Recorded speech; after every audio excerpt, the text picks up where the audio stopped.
My golden child sister slept with my husband and got pregnant. My parents sided with her and now demand I support their new family financially. The next time we met in court, but what I did next made them turn pale. My name is Eleanor, and my story is about family. About what it means to be the responsible one, and what happens when you finally stop taking the blame. From the moment I was old enough to understand words like responsible and disappointment, I knew which one belonged to me. I was the older daughter, the standard bearer. If anything went wrong in our quiet, suburban house, the finger of blame had a funny way of swiveling in my direction first.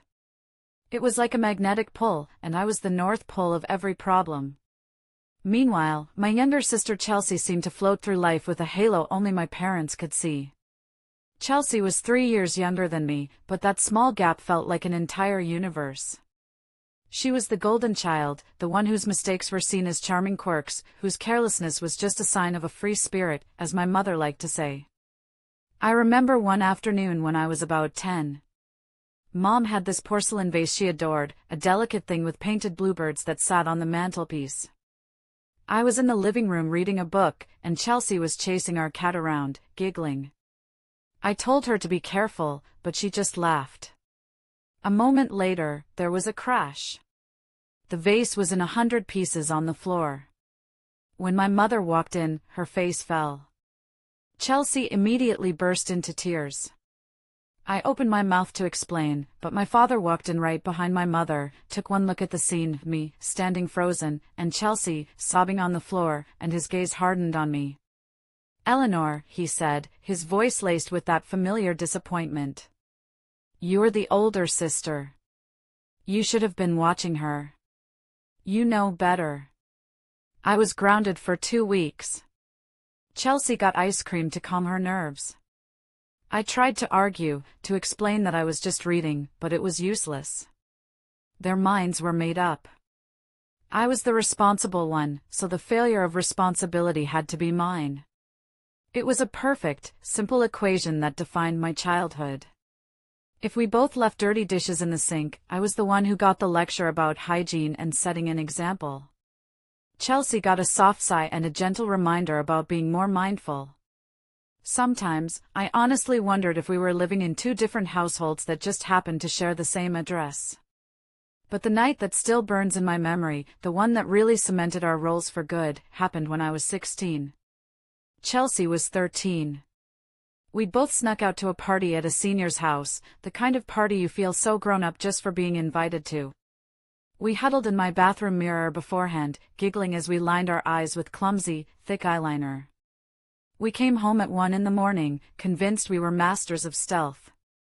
But as we tiptoed up the walkway, the porch light flicked on, and there was Dad, silhouetted in the doorway, his arms crossed. My heart dropped into my stomach. He sent Chelsea inside with a tired shake of his head and a muttered, "We'll talk about making better choices tomorrow." But me? He looked at me as if I'd personally betrayed him. I was grounded for a month. No phone, no friends, nothing. That night, I lay in my bed, staring at the ceiling, trying to swallow the bitterness that was rising in my throat like acid. It was the first time I truly understood. In my family, my mistakes were written in permanent ink, while Chelsea's were erasable smudges. So, I leaned into the label they gave me. If I was destined to be the responsible one, then I would be the best damn responsible one they had ever seen. I poured myself into books, into exams, into building a version of myself that was so competent, so successful, that no one could ignore or dismiss me. I graduated high school with honors, won a partial scholarship to a decent college, and still picked up shifts at a campus bookstore to cover what the scholarship didn't. My parents were proud, I suppose, but in a distant, expected kind of way. It was just Eleanor doing what Eleanor was supposed to do. During those lonely, stressful college years, I found an unlikely ally, Aunt Beatrice. She was my father's aunt, a sharp-witted woman in her late 70s who lived about 20 minutes from my campus. She had a small, tidy house that always smelled of old books and lemon polish. I started visiting her on Sundays, mostly out of a sense of duty at first, but it quickly became the one part of my week I looked forward to. Unlike my parents, Aunt Beatrice never made me feel like I was in a competition I was unknowingly losing. She saw me. I'd carry her groceries in from the car, and she'd pat my hand, her skin as soft as worn paper, and murmur, "You're the only one who bothers to visit, you know. Don't think I don't notice." One afternoon, I was sitting in her floral armchair, stressed out of my mind about an upcoming organic chemistry exam. I was complaining that I'd probably only get a B, and how my parents would compare it to Chelsea, who could fail a class and still get a pat on the back for trying. I expected a typical "just do your best" lecture. But Aunt Beatrice just watched me for a long moment, her eyes, still so bright beneath her silver hair, full of a softness I rarely saw. "Let me tell you something, Eleanor," she said, her voice clear and steady. "Your parents, they love you. But they see Chelsea as a project. Someone who needs fixing. They see you as the finished product. They take you for granted because you've never given them a reason not to." I just stared at her, my throat tight. "I like spending time with you, Auntie," I whispered, finally saying it out loud. "You don't compare me to Chelsea." She smiled, a warm, genuine smile that reached her eyes. "That's because you don't need to be compared," she said firmly. "You're enough, just as you are." Her words, they were like a bandage on a wound no one else had ever bothered to see. In that small, quiet living room, for the first time in a long time, I felt whole. I wasn't just the responsible daughter or the overachieving student. I was just Eleanor. And that was enough. While I was juggling classes and a part-time job, trying to build a future, Chelsea drifted. She dropped out of high school in her senior year, scraping by with a GED a year later. Her time was filled with a rotating cast of boyfriends who changed as quickly as the seasons. My parents worried, sure, but their worry was always sugar-coated with excuses. "She's just finding herself," Mom would say with a sigh. "She's more of a free spirit than you, Eleanor." A free spirit. That's what they called having no direction, no ambition, and no regard for anyone but herself. The real crisis hit when Chelsea turned 18. She vanished overnight with a guy named Shane. He had a beat-up motorcycle, a worn leather jacket, and a job so flexible that no one could ever pin down what he actually did. One day he was a bartender, the next a roadie for some band no one had ever heard of. My parents fell apart. It was the most animated I had ever seen them. Mom cried until her voice went hoarse. Dad walked around the house like a man who had lost a limb, his shoulders slumped, his face pale and drawn. They called hospitals, filed a missing persons report, and even hired a private investigator. I came home from college on weekends to a house thick with grief and fear. And all I could think was, she finally did it. She finally made herself the absolute center of their universe. Then, 3 months later, just as suddenly as she had disappeared, Chelsea strolled back into the house as if she'd just gone out for groceries. She sat down at the dinner table, casually spooning mashed potatoes onto her plate while my mother stroked her hair, sobbing with relief. "Shane was a jerk," she explained with a shrug. "So, I left him. And that was it." That was the entire explanation for 3 months of agony. There were no consequences, no reckoning for the sleepless nights and the thousands of dollars they'd spent searching for her. My parents were so overjoyed to have their golden child back that they clung to her as though nothing had happened. I sat at that table, watching them, and I wanted to scream. I wanted to stand up and flip the entire table over. I wanted to ask them why my mistake of coming home late from a party at 16 earned me a month of imprisonment, while her mistake of disappearing with a stranger for 3 months earned her a welcome home party. I wanted to ask why my mistakes were carved in stone, while hers were written in sand, ready to be washed away by the next tide of their affection. But I kept my mouth shut. Because I already knew the answer. In their eyes, I was the strong one. I could handle it. Chelsea was the fragile one. She had to be protected. The phone call came during my final year of college. I was in the library, hunched over a textbook, a yellow highlighter hovering over a page I would never remember reading. It was my dad. His voice was flat when he told me Aunt Beatrice had passed away quietly in her sleep. I just sat there, frozen. The muted sounds of the library, the rustle of pages, the soft coughs, faded into a dull roar in my ears. The one person who had ever made me feel truly seen, truly valued, was gone. It felt like a door had slammed shut on the only place I'd ever felt unconditionally welcome. The shock only deepened a week later, after the funeral, when I met with her lawyer.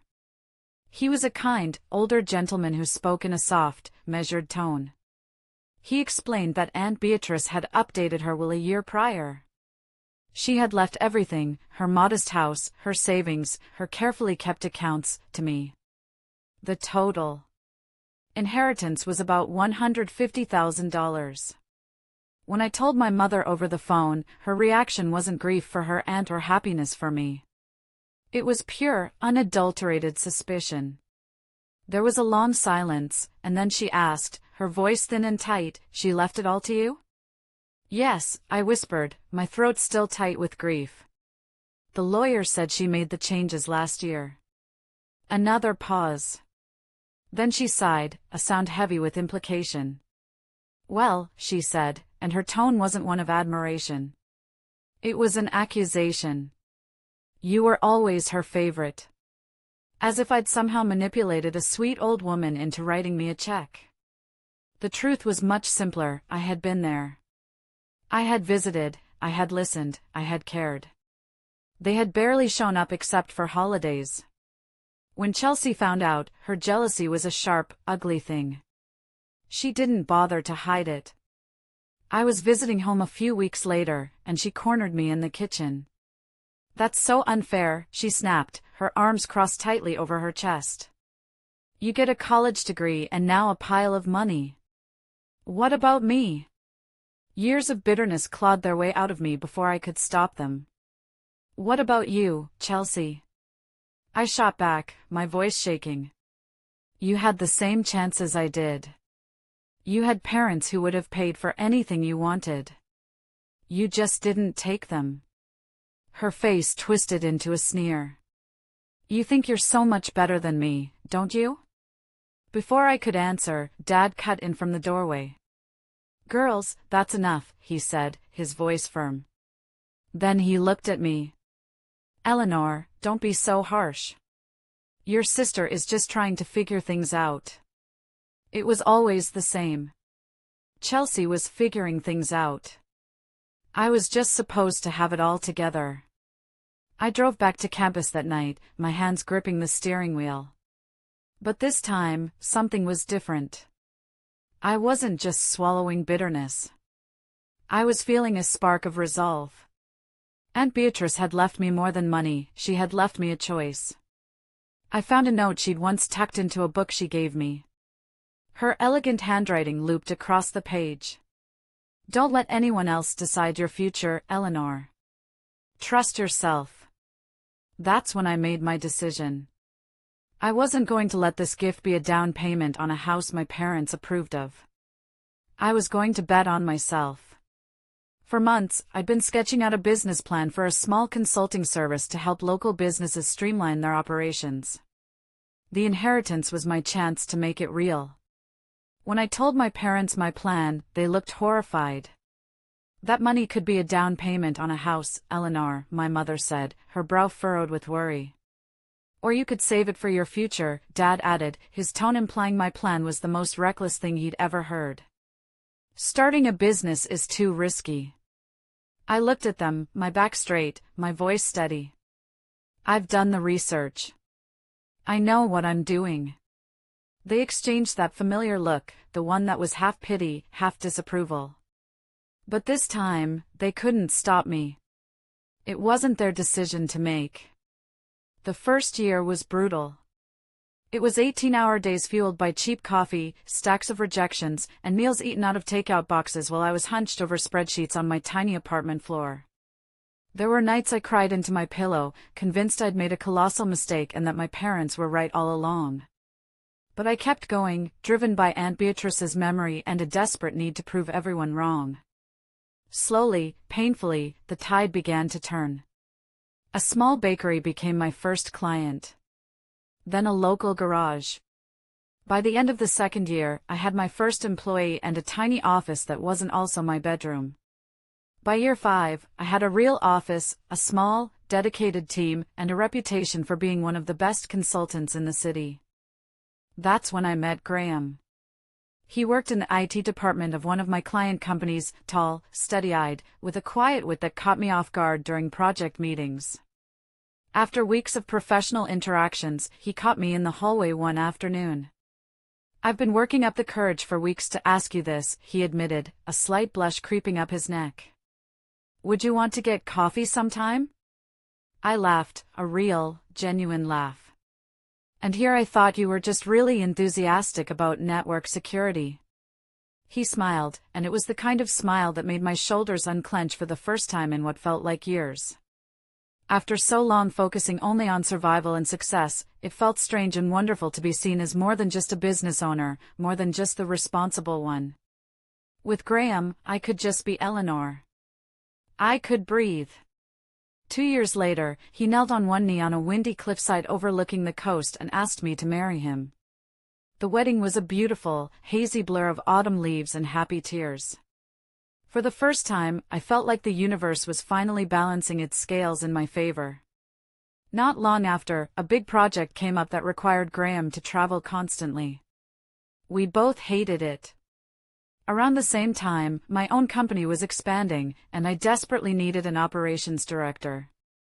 One evening, Graham made a suggestion. "What if I came to work for you?" he said carefully. "You need someone to handle operations." "That's my wheelhouse. We'd be building something together, side by side." I was hesitant. Mixing business with marriage felt like walking a tightrope in a storm. But he was competent, I trusted him, and a part of me, the part that had been carrying everything alone for so long, yearned for a true partner. So, I agreed. And for a while, it was perfect. The company thrived, and so did we. Our perfect life came to a screeching halt with a late-night phone call. It was my mother, her voice tight with a manufactured urgency. "Eleanor, I need to talk to you about Chelsea," she began. "She's back home. That relationship she was in, it ended badly. She needs help, honey. She needs stability." I closed my eyes, pressing my thumb against my temple. Here we go again. Mom, I can't be her safety net every time she makes a bad decision. "She needs a job," Mom pushed, her voice starting to crack with emotion. "You have a successful business. Surely there's something she could do there. A simple admin role, anything. Family helps family." The memory of Chelsea's sneer after Aunt Beatrice's will reading burned in my mind. "She's never kept a job for more than 3 months," I said flatly. "I can't risk my company, my employees' livelihoods, on her." "Just meet with her," Mom pleaded, and then she delivered the killing blow. "Please, Eleanor. She's changed, I promise. Aunt Beatrice would have wanted you to help." My resolve crumbled. Using Aunt Beatrice's name felt like a key turning in a lock I didn't want to open. I vented to Graham later that night, expecting him to back me up, but he surprised me. "Maybe you should give her a chance," he said gently, placing a hand on my arm. "Family is important. People can change." His words unsettled me more than my mother's. If even Graham, my logical, steady husband, thought Chelsea deserved another chance, maybe I was the one being unreasonable. And so, against every screaming instinct in my body, I agreed. When Chelsea walked into my office a few days later, I almost didn't recognize her. Gone were the messy ponytails and wrinkled band t-shirts. She wore a tailored blazer, her hair was styled, her makeup minimal and professional. She sat across from me, her back straight, and slid a folder across my desk. Inside was a certificate from a year-long business administration program. "I know I have every reason to doubt me," she said, her voice steady and soft. "But I've been working hard. I needed to prove to myself, and to you, that I'm serious about changing." I stared at the paper. The Chelsea I knew barely had the patience to finish a movie, let alone a year-long course. Part of me felt a flicker of hope. What if she really had changed? What if this was the start of a real relationship between us? So I gave in. 3-month probation, I said sternly. That's all I can promise. Her face lit up with a relief that looked so genuine, it almost erased my doubts.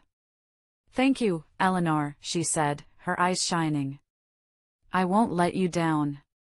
To make things as objective as possible, I placed Chelsea in the operations department, directly under Graham's supervision.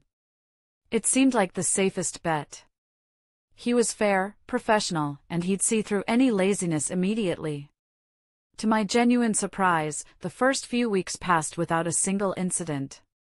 Chelsea showed up early and stayed late. She was charming on the phone with clients, efficient with her tasks, and eager to learn. More than once, Graham would come home from work and say, "You know, she's actually really good with people. The clients love her." I'd force a smile, but each compliment felt like a small, tight knot forming in my stomach. This wasn't the sister I knew, and while I should have been happy, I couldn't shake the feeling that I was watching an actress in a very convincing play. As weeks turned into months, I had to travel more for work, scouting new expansion opportunities. Each time I returned, I found Chelsea more seamlessly woven into the fabric of my company. Employees I had hired and mentored now chatted easily with her in the break room. Graham praised her efficiency in team meetings. I started to feel like a visitor in my own creation. The unease grew into a cold, sharp-edged suspicion one evening at a small company gathering we hosted at our house. I was in the kitchen getting more drinks when I looked out onto the patio. I saw Graham and Chelsea standing close together by the fire pit, laughing at some inside joke. As I watched, their heads turned toward each other, their faces just a little too close, their body language a little too familiar. A strange, prickling sensation crawled up my skin. "You're being paranoid," I told myself, shaking it off. "You wanted them to get along." I walked out to join them, a bright smile fixed on my face. But when I stepped into the circle of light from the fire, I saw it. Just for a split second, as Chelsea looked up at me, her own smile faltered. It was like a curtain slipping, revealing a flicker of something else, annoyance? Guilt, before it was yanked back into place. My own smile felt frozen on my face. Something was wrong. My instincts, the ones I had ignored when I hired her, were now screaming at me. That gut feeling grew heavier when Warren, our head of security, started acting strange. Warren had been with me from the early days. He was a retired police officer with a dry wit and an unwavering loyalty that I treasured. But now, he avoided my eyes in meetings and would cut conversations short whenever I approached. He started looking at me with an expression I couldn't place. It looked like pity.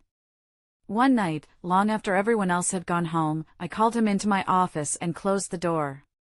"Warren," I said, leaning forward on my desk. "Something's bothering you. I can see it. Please, just tell me what it is." He shifted in his chair, looking deeply uncomfortable.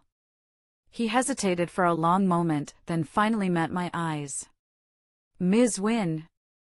"Eleanor," he said, his voice low.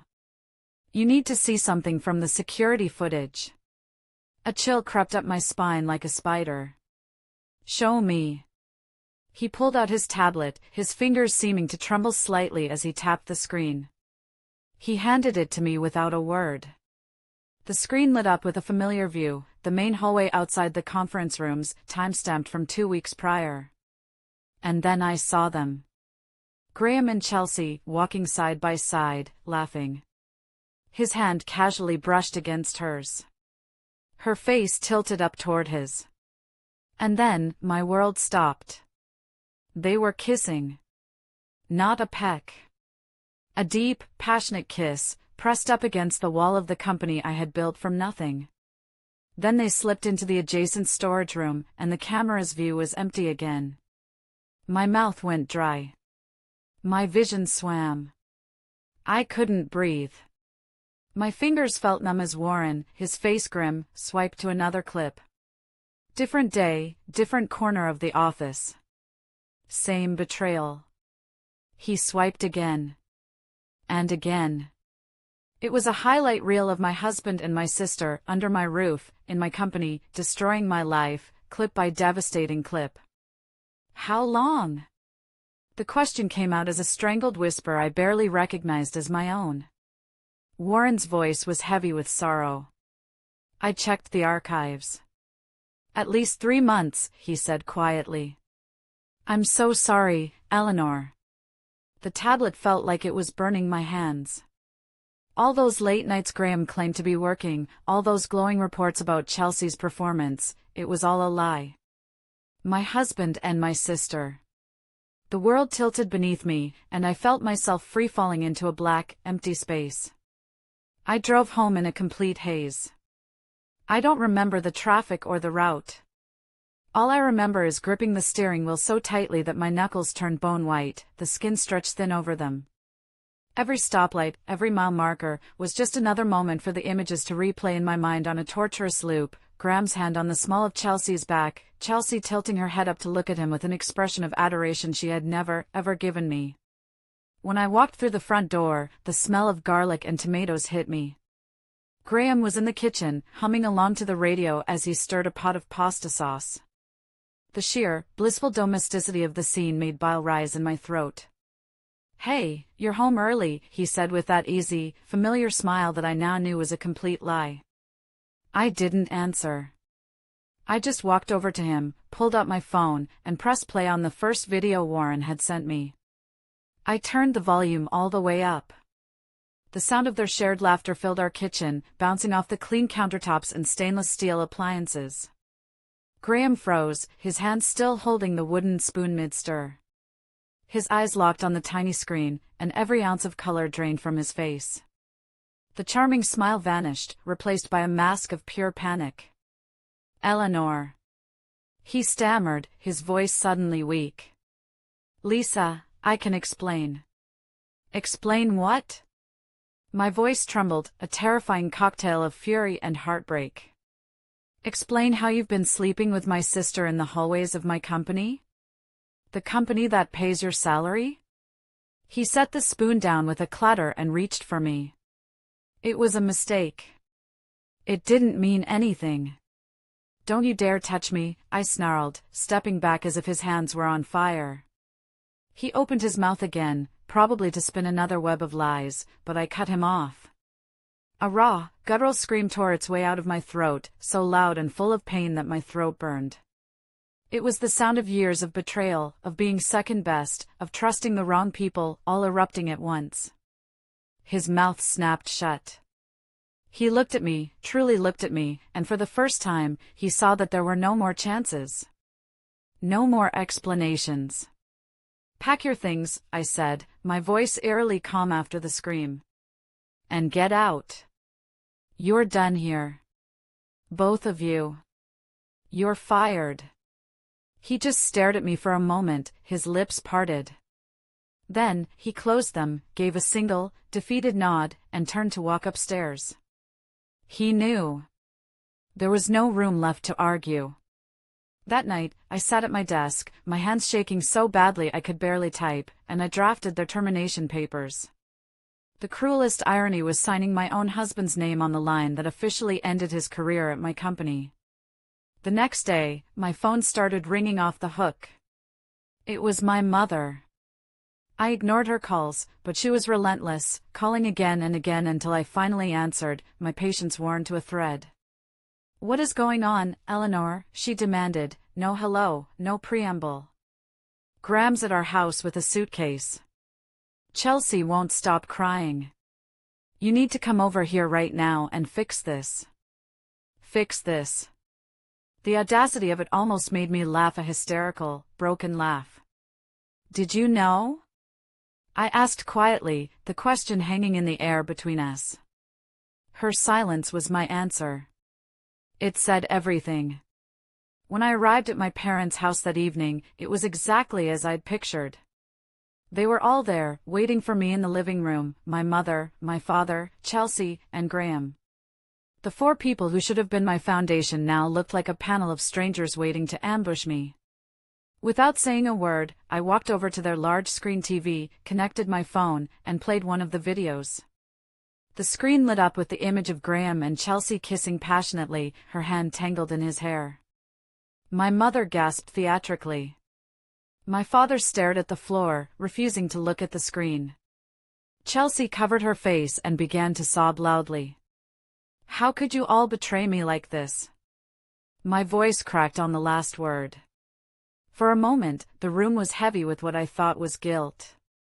But I was wrong. It was just strategy. My mother recovered first, her expression hardening.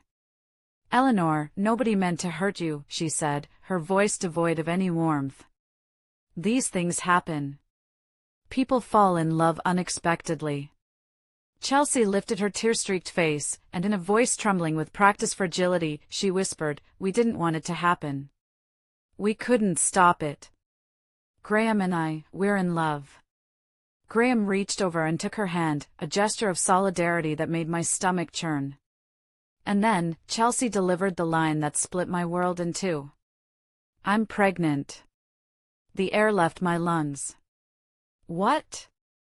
"Almost 4 weeks," she whispered, her free hand resting delicately on her stomach. "We were going to tell you." I staggered back as if she had physically struck me. But then Graham leaned forward, his tone suddenly cold and calculating. "You can't fire us without cause, Eleanor. That's illegal. We'll sue you." My father finally spoke up, his voice sharp with judgment. "You're overreacting, Eleanor. Nobody should lose their livelihood over this." Chelsea, seeing her advantage, pressed on, her tears drying into calculation. "I am under enormous stress because of you," she said, her chin lifting defiantly. "My doctor says the baby could be at risk. I have medical documentation." And that's when they laid out their plan. They were getting married as soon as our divorce was finalized. They demanded I reinstate them both immediately. "She needs stability, Eleanor," my mother insisted. "Or what?" I asked, my voice flat. "Or we'll file a lawsuit tomorrow," Graham said coldly. "Wrongful termination, emotional distress, endangerment of an unborn child. How do you think your clients will react to those headlines?" I looked at their faces. My mother, who told me to protect my sister. My father, who lectured me about duty. My husband, who vowed fidelity. My sister, who had taken everything. And in that moment, standing completely alone against the four people who should have been my foundation, I walked out without another word. The war had just begun. If you're still with me, it would mean the world to me if you'd hit that like button and just comment the number 1 down below. That way, I'll know you're here, walking this journey with me. Your support is a huge encouragement, and it truly keeps me going. Just type the number 1, and let's get back to what happened next. The morning after I walked out of that house, I felt like a ghost in my own life. The betrayal was so complete, so all-encompassing, that I didn't know which way to turn. But then I remembered a name I'd heard whispered in business circles for years, Leland Hayes. He was a divorce lawyer with a reputation for being as sharp as a scalpel and as unflinching as stone. He was exactly what I needed. I sat in his mahogany-paneled office, explaining the situation in a numb, detached voice. I told him about the affair, the pregnancy, the threats of a lawsuit. He listened quietly, his face unreadable, until I was finished. Then he leaned forward and asked one question that stopped me cold. "Ms. Wynne," he said, his eyes sharp and intelligent. "Are you sure the betrayal is only happening in your personal life? People who cross boundaries like this in one area of their life often cross them elsewhere. Have you checked your company's finances?" My heart lurched. I hadn't. I had trusted Graham completely with the operational and financial side of the business. The thought that he could betray me there, too, had never even crossed my mind. Within days, Leland assembled a team of forensic auditors. They descended on my company's accounts, combing through years of records that I had trusted Graham to oversee. I tried to work, to keep up appearances with my employees, but I spent most of my days in a conference room with the auditors, watching as they peeled back the layers of my life. The results made my stomach drop to the floor. It was worse than I could have ever imagined. It wasn't just infidelity, it was a conspiracy. Forged invoices for services that were never rendered. Phantom consulting fees paid to shell companies. Vendor payments that led straight to bank accounts in Chelsea's name. Graham had been siphoning money for months, small amounts at first, then growing bolder over time. Chelsea had been just as complicit.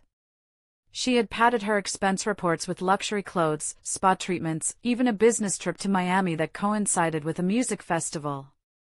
And the final, sickening twist, there were monthly consulting payments going to my parents. They had been getting paid from the company I built with my own sweat and tears, all while knowing their other daughter was sleeping with my husband. They were all in on it. I sat in Leland's office with the evidence spread out before me, my hands trembling. This wasn't just a messy family drama anymore. This is fraud, Leland said, his voice grim. Embezzlement. We're not just fighting a wrongful termination suit anymore, Eleanor. We're going to war with evidence of serious crimes. True to their word, they struck first. The lawsuits were filed within a week: wrongful termination, emotional distress, discrimination against a pregnant woman. Graham even had the audacity to demand alimony, claiming he was instrumental to my company's growth. My parents filed affidavits supporting them, swearing under oath that I was an unstable, jealous sister who had targeted poor, fragile Chelsea out of spite. The first day in court felt like walking into my own execution. Chelsea arrived looking pale and frail, one hand placed permanently on her belly, the perfect image of fragile motherhood. Graham walked beside her, his jaw tight, playing the part of the protective partner. My parents flanked them like bodyguards. Together, they looked like a family. And I, the one who had been betrayed by every single one of them, looked like the villainous outsider. During cross-examination, Chelsea's attorney, a smug man with a condescending sneer, leaned in close. "Ms. Wynne," he said, his voice dripping with false sympathy. "Isn't it true that you have always resented your sister's free spirit? Isn't it true that you fired her out of pure jealousy when you discovered she had found happiness with your husband?" "No," I said, my voice echoing in the quiet courtroom. "I fired her for inappropriate conduct in the workplace and for financial misconduct, which we have documented extensively." On cue, Chelsea burst into tears, a dramatic, heaving sob. "She's trying to make me lose my baby," she cried out, her voice breaking. "The stress she's causing me, it could endanger the pregnancy." The judge called for order, but the theatrics worked. I could see the jury shifting uneasily in their seats, their eyes full of sympathy for the crying, pregnant woman. My stomach churned with a mixture of rage and fear. They were brilliant performers, and their stage was this courtroom. For a terrifying moment, I thought they might actually win. But they had underestimated Leland Hayes. He remained calm, unruffled by their performance. One by one, he began to lay down the evidence, not with anger, but with the cold, precise skill of a surgeon exposing a deep-seated infection. He started with the bank statements, projecting them onto a large screen for the entire court to see.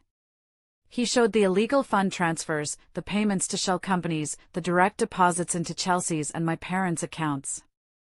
Next came the emails between Graham and Chelsea, discussing how to disguise personal expenses as business costs.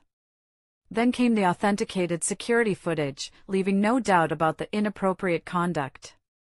He presented Chelsea's padded expense reports, highlighting the luxury purchases, a $2,000 handbag, a spa weekend, first-class plane tickets. The jury, who had looked at her with such sympathy before, now eyed her with suspicion. But the dagger, the final, devastating blow, came from Leland's private investigators. First, he proved that the business administration certificate Chelsea had so proudly shown me was a complete forgery, purchased from an online diploma mill. Chelsea's face went white. Then, Leland presented his final finding. The investigators had traced Chelsea's past, uncovering a pattern. 3 different men in another state had filed police reports against her for credit card fraud and theft over the years, only to mysteriously withdraw their complaints a short time later. Leland then presented bank records showing that my parents had quietly paid off each of those men, shielding Chelsea from the consequences of her actions, just as they always had. "This isn't an isolated mistake," Leland told the judge, his voice resonating through the silent courtroom. "This is a pattern of calculated deceit, supported and enabled by her family. My client is not the villain here. She is the victim of a long-term, coordinated conspiracy." For the first time, I saw cracks in Graham's armor. He refused to look at me, his jaw clenching and unclenching. Chelsea had stopped crying and was now whispering furiously to her lawyer. And my parents looked smaller than I had ever seen them, shrunken and exposed under the harsh lights of the courtroom. The web of lies they had spun for years was finally, completely, unraveling. The final day in court felt surreal. Every sound seemed amplified, the shuffle of papers, the judge clearing his throat, Chelsea's staged sniffles from 2 rows behind me. When the judge finally began to speak, the entire room held its breath. "Based on the overwhelming evidence presented," he said, his voice leaving no room for doubt, "this court rules in favor of the defendant, Ms. Eleanor Wynne." The words struck like thunder. Graham's head dropped into his hands. Chelsea let out a gasp, clutching her stomach as if the verdict itself was a physical blow. My mother muttered, "No, no, this can't be," while my father sat rigid, his face a mask of glassy-eyed rage. The judgment was merciless and swift. All funds siphoned from my company were to be returned, with interest. Due to the severity of the embezzlement and fraud, Graham was sentenced to 3 years in prison. My divorce was finalized, with no alimony awarded. Chelsea received a suspended sentence and 5 years of probation, spared jail time only because she was pregnant. And my parents, while escaping criminal charges, had their bank accounts frozen to repay their share of the stolen money. Their finances were in ruins. As the gavel struck one final time, I felt no triumph. No joy. Just a vast, hollow emptiness. In the weeks that followed, I tried to piece my life back together. I sold the house Graham and I had once shared, its walls felt poisoned with memories. I moved into a smaller condo near my office, a clean slate. At work, I was transparent with my employees, and slowly, we rebuilt the trust that had been shattered. My parents tried to call. Letters arrived, filled with pleas for understanding and forgiveness. I blocked their numbers and returned the mail unopened. Through a mutual acquaintance, I heard that Chelsea had given birth to a boy. That she and Graham had gotten married in the prison visiting room, exchanging vows under fluorescent lights. I heard she and the baby were now living with my parents, the 4 of them struggling to make ends meet in the house I grew up in. Sometimes, late at night, guilt tried to creep in. I would picture a baby with Graham's eyes, innocent of it all. But then I would remember the coldness in their voices when they threatened me, the calculation in Chelsea's tears, and the way my parents chose them over me, every single time. They hadn't just betrayed me, they had destroyed themselves with their own greed and lies. So, I chose not to feel guilty. Instead, I poured myself into rebuilding my company and myself. I joined a trauma support group, where strangers with their own shattered lives taught me the meaning of solidarity. My company expanded, doubling its client base within 2 years. One night, I pulled out an old photograph of Aunt Beatrice and me. We were at a county fair, her arm looped through mine, both of us laughing at something just out of frame. Her voice echoed in my memory, as clear as day. "Trust your instincts, Eleanor. They'll rarely steer you wrong." I should have listened sooner. But I'm listening now. The future feels uncertain, yes, but for the first time, it feels completely and utterly mine. I'm not living in my sister's shadow, or under my parents' judgment, or in the wreckage of a husband's betrayal. I'm standing alone, and I've never felt stronger.